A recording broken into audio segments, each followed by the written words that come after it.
চুরি যখন ধরা পড়েছে তখন শাস্তি যে তোমাকে পেতেই হবে লক্ষ্মী।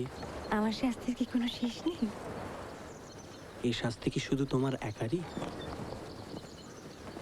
প্রথম রাতে ডাকলে আমার হাত ছাড়িয়ে চলে যাও,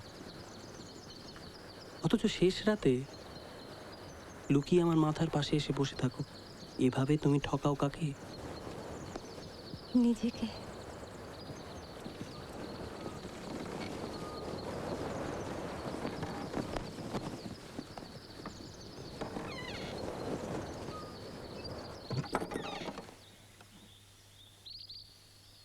কি গো, যাবে নাকি নতুন গোসাই আমার সঙ্গে ফুল তুলতে? পুজোয় লাগে না, তবু রোজ ভোরে ফুল তুলতে বেরো কেন? আজ বেরিয়েছি এই আশায়, যদি তুমি নাও। কিন্তু তাতে যে পুজোর ফুলের অপচয় হবে। কিন্তু যে ফুল তুলছে তার জীবন যে ধন্য হবে।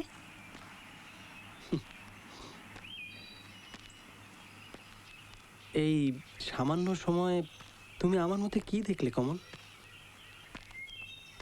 ঠাকুর সেবা আর মাধকরিতে বেশ দিন কেটে যাচ্ছিল। আলাদা করে নিজেকে খোঁজার চেষ্টার কথা প্রায় ভুলেই গিয়েছিলাম। কিন্তু সেদিন ভোরের আলোয় তোমাকে দেখে মনে হয়েছিল আমার এতদিনের অপেক্ষা তোমারই জন্যে। ঠাকুর তোমাকে পাঠিয়েছেন আমাকে পথের সন্ধান দিতে। চলো না গো নতুন গোসাই, আমরা দুজনে বেরিয়ে পড়ি মুক্তির পথে। এখনই? ক্ষতি কি? কিন্তু আমাকে এতটা বিশ্বাস করা কি ঠিক হবে কমল? পুরুষ মানুষকে বিশ্বাস করে ঠকার অভিজ্ঞতা আমার আছে গো, কিন্তু তোমায় তাদের দলে ফেলা এ আমার সহ্য হবে না।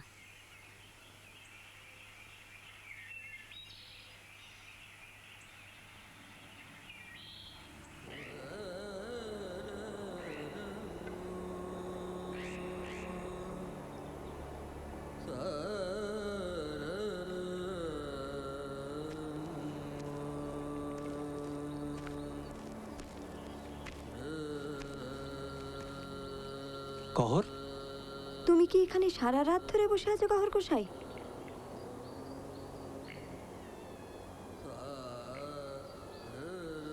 তুই কি সারা রাত ধরে এখানে বসে তোর লেখা পড়ছিলি?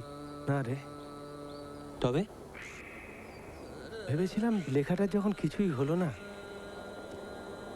শ্মশানের চিতাতেই একে বিসর্জন দিয়ে দিই। কিন্তু তোর সারা জীবনের কাজ তুই এইভাবে নষ্ট করে ফেলতিস? আমার গায়ে মুসলমান ফকির সম্প্রদায়ের রক্ত, সারা জীবনে সঞ্চয় করাতে দুবার ভাবতে হয় না। কিন্তু এবার কেন যেন পারলাম না। আমি আসি রে।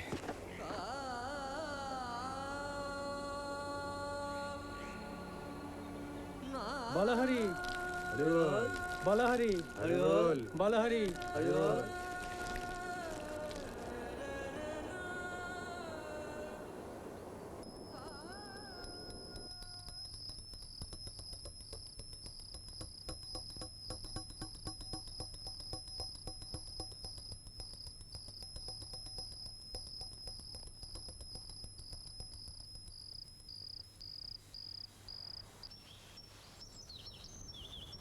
কার জন্য কহরের এত দুঃখ জানো?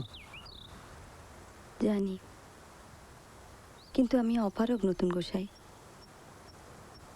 আমার কোনো বাঁধনে মন নেই। কামনা, বাসনা, সুখ স্বাচ্ছন্দ্য এসব অনুভূতি আমার বিলুপ্ত।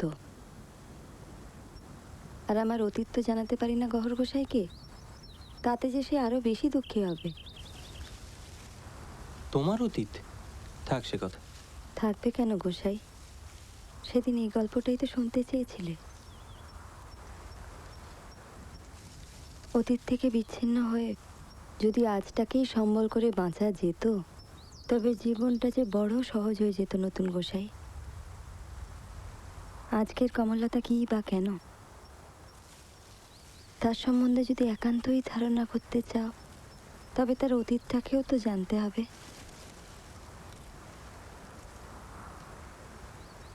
জানো, বাবার বড় আদরের ছিলাম আমি।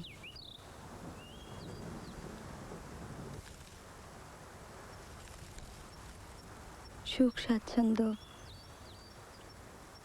প্রতিপত্তি, কোনো কিছুরই অভাব ছিল না। তবু যেদিন এই শরীরে যৌবনের আনাগোনা শুরু হলো, কেন জানি না মনটা বড় চঞ্চল হয়ে উঠল। নিজেকে বড় অচেনা মনে হতো। কত কিছু অজানা, কত অপরিচিত প্রশ্নের ঢেউয়ে মনটা উত্তাল হয়ে উঠত। জীবনে এলো মনমথো। আমার চেনা গণ্ডির বাইরে এই প্রথম এক পুরুষের সাথে আমার আলাপ হলো। মনমথোর প্রেম নিয়ে এলো আমার শরীরে ও মনে এক নতুন উন্মাদনা। সম্পর্কের উষ্ণতায় নিজের অজান্তেই সম্পূর্ণ নিঃশেষ করে নিজেকে দিয়ে দিলাম মনমথোকে। পরিণাম, আমি অন্তঃসত্ত্বা হলাম। আমার বিভ্রান্ত বাবা মেয়ের বদনাম এড়াতে মনমথোর কাছে আমার বিয়ের প্রস্তাব নিয়ে গেলেন। বেরিয়ে এলো মুখোশের আড়াল থেকে মনমথোর আসল রূপ। শর্তের মারপ্যাঁচে সে খেলতে লাগলো আমার বাবার সঙ্গে। বুঝলাম আমি ভালোবেসেছি এক প্রতারককে। লোক লজ্জা থেকে আমাকে বাঁচাতে মনমথোর সব শর্তই মেনে নিলেন বাবা।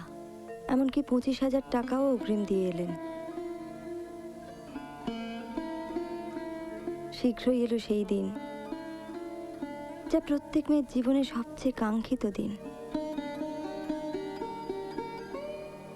অথচ ভাগ্যের কি পরিহাস, আমার মধ্যে নেই কোনো উৎসাহ, আগ্রহ। আমার ভালোবাসার মানুষকে স্বামী হিসেবে পাবো জেনেও নিজের প্রতি শুধু ঘৃণাই হচ্ছিল। দিন শেষ হয়ে গেল, মনমথো এলো না।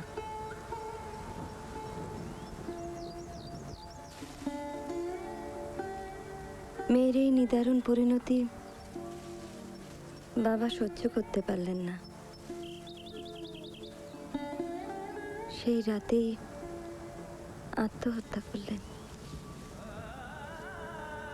এই কলঙ্কের কালিমা মাথায় নিয়ে কিভাবে বেঁচে থাকবো ভেবে পেলাম না। স্থির করলাম বাবার পথ অবলম্বন করব। কিন্তু সেই মুহূর্তে অনুভব করলাম নিজের ভেতরে একটি প্রাণকে। সে যেন চেঁচিয়ে আমায় বলছে সে বাঁচতে চায়। তারপর থেকে মাসের পর মাস তার সঙ্গেই কেটে গেল। সেই অনাগত অতিথি সব দুঃখ ভুলিয়ে আমার দিন রাত্রে ভরিয়ে তুলল।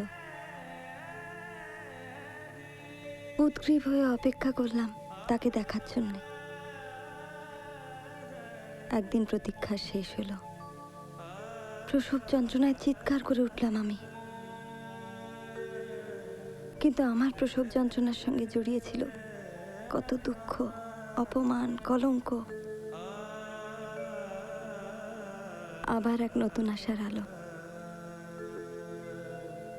ভূমিষ্ঠ হলো আমার সন্তান। আমি সব সহ্য করেছিলাম, কিন্তু যার জন্যে করলাম